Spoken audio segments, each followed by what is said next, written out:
What's right, YouTube? I'm Royal2G. I've been told I may not be a dominating man on YouTube, but I am smart. But that's for you guys to decide. This is my WWE Money in the Bank review show. This is your first time, click that subscribe button and you can come back for any reviews that I give on wrestling or whatever comes to my mind. And you can also click the like or the dislike button, which you did or did not like about my video.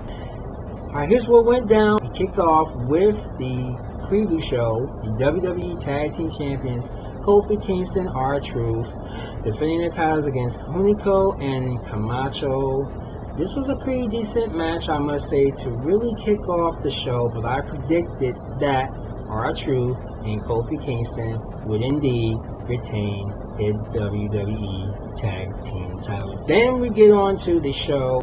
We kick off with the Money in the Bank ladder match for the World Heavyweight Championship contract.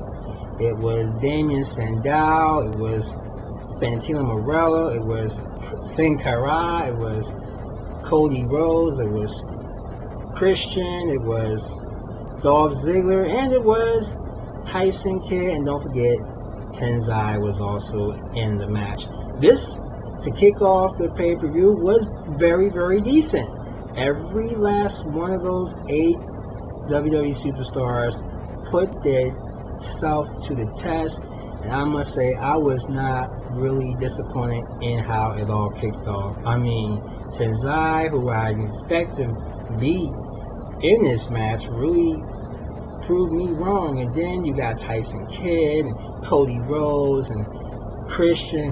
Like I said, I'm just so speechless. But it all was all said and done. Santino, he was really the main one who was really close from getting that briefcase, but the Cobra kind of messed it up for him. Bad Cobra. As I said it before on my preview show, Dolph Ziggler would indeed win the Money in the Bank World Heavyweight Championship contract, so he will be facing Sheamus in the near future, or whenever he decides to cash in the Money in the Bank briefcase. More on Dolph Ziggler in just a few minutes.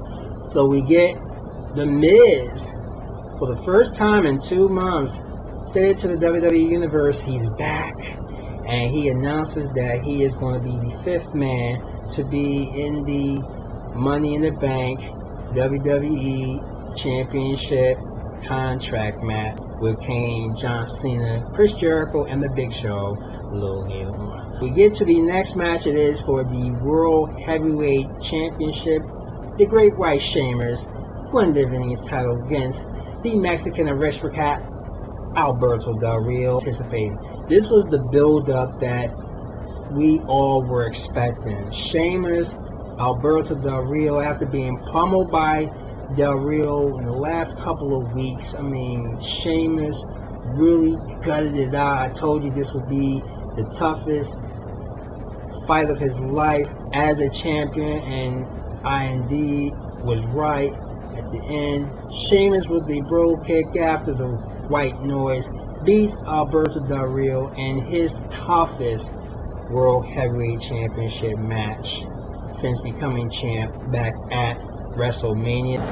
Then after the match, Raquel Rodriguez climbed on Sheamus's back, and then him and Alberto Del Rio attacked Sheamus once again, and then eventually we do see Dolph Ziggler coming down the ring with his Money in the Bank contract briefcase, and he's ready to cash it in. This could be the moment of his career that he would cash in the Money in the Bank.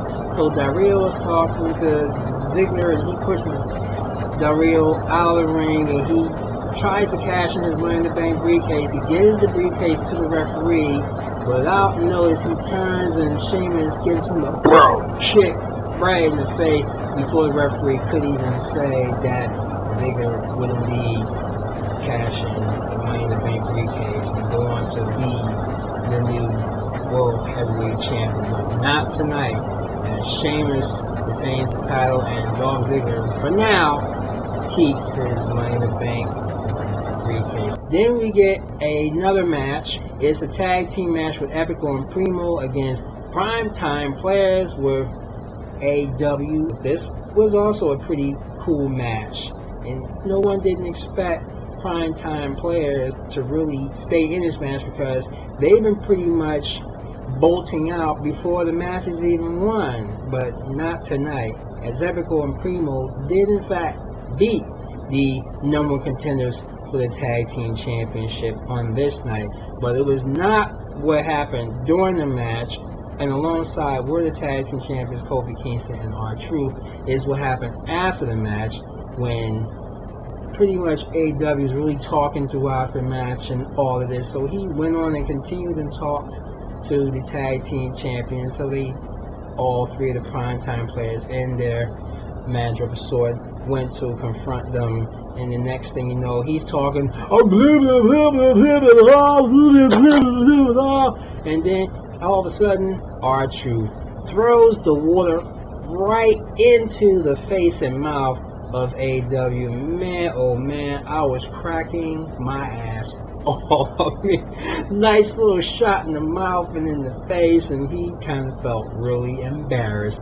We get the WWE Championship match. It's CM Punk, it's Daniel Bryan with AJ.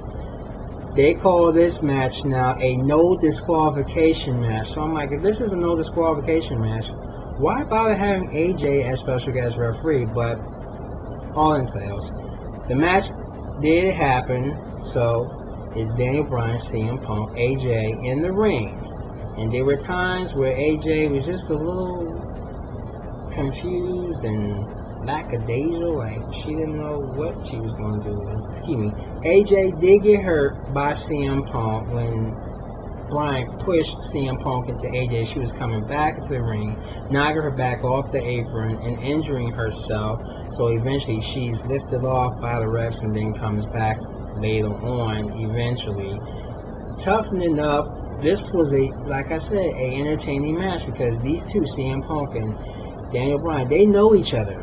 And I mean, they really gave each other a pounding. AJ just loving it all. AJ was just crazy to me. So AJ really was not an impact in this match. She wanted to be, but CM Punk pretty much took her off her game. With the steel chair, the Kindle stick.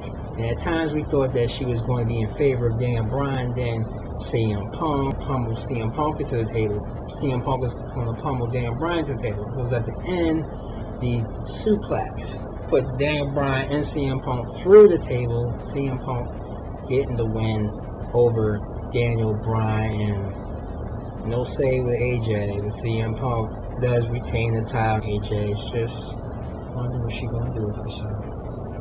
AJ. Then we get another match. It is a 2-on-1 handicap match.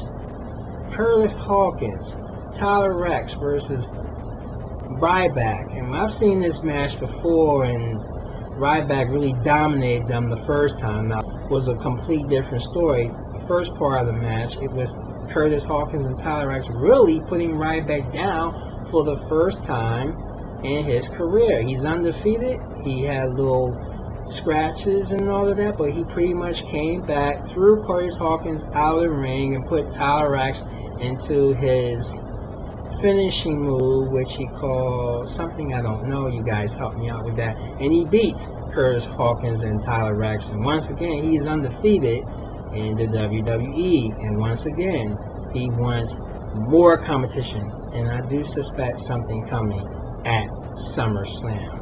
Then we get another match with a 6-man Diva match.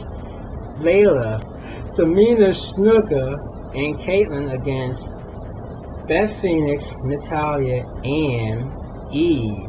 Pretty interesting match, but I wasn't pretty much involved in it, but I pretty much said that the team of Tamina, Layla, and Caitlyn will win. And so we get to which they made this a main event, the WWE Championship Money in the Bank ladder match contract. It's John Cena, Chris Jericho, Big Show, Kane, and now added The Miz. And I must say, this match was really, really unpredictable to call because I didn't know who I wanted to win. But I did say that John Cena would win because he said that he guaranteed last Monday night that he would win this match. So this was a great match. Big Show really thought he had the upper hand in this match, but he did not. And at one point we see John Cena lift him up and put him in the attitude adjustment through the announce table, the Spanish announce table, and then he started the domino effect, knocked the ladder on Big Show. Then Kane knocks the ladder on Big Show. Then Jericho knocks the ladder on Big Show. Then The Miz drops the ladder on Big Show. So they all bury Big Show in this ladder, and he didn't stay in under that ladder for too long. The fact of the matter, Big Show had Chris Jericho waiting for him as Chris Jericho looked. He gets a knockout punch, knocks Jericho down, and he knocks Miz down, and then it's him and John Cena face to face. And Big Show at one point didn't know what to say to John Cena, so he takes the briefcase and grabs it, Cena does, and just hits Big Show with it to the point it breaks, and Cena wins the ladder match, and he is the Money in the Bank winner. I have to say, great show. Nothing too disappointing about this Money in the Bank ladder match. I'm going to give this one this year 8. Granted, I didn't think Daniel Bryan would overcome his fears and beat CM Punk, which he did not. And Miz's return really light up that crowd, I must tell you. So, what y'all thought about the Money in the Bank pay-per-view? Post your comments, let me know what you think. I'm RealTG, you have been up to date. Now back to your regularly scheduled program or whatever that you do, but I know what I'm about to do. I'm out, man.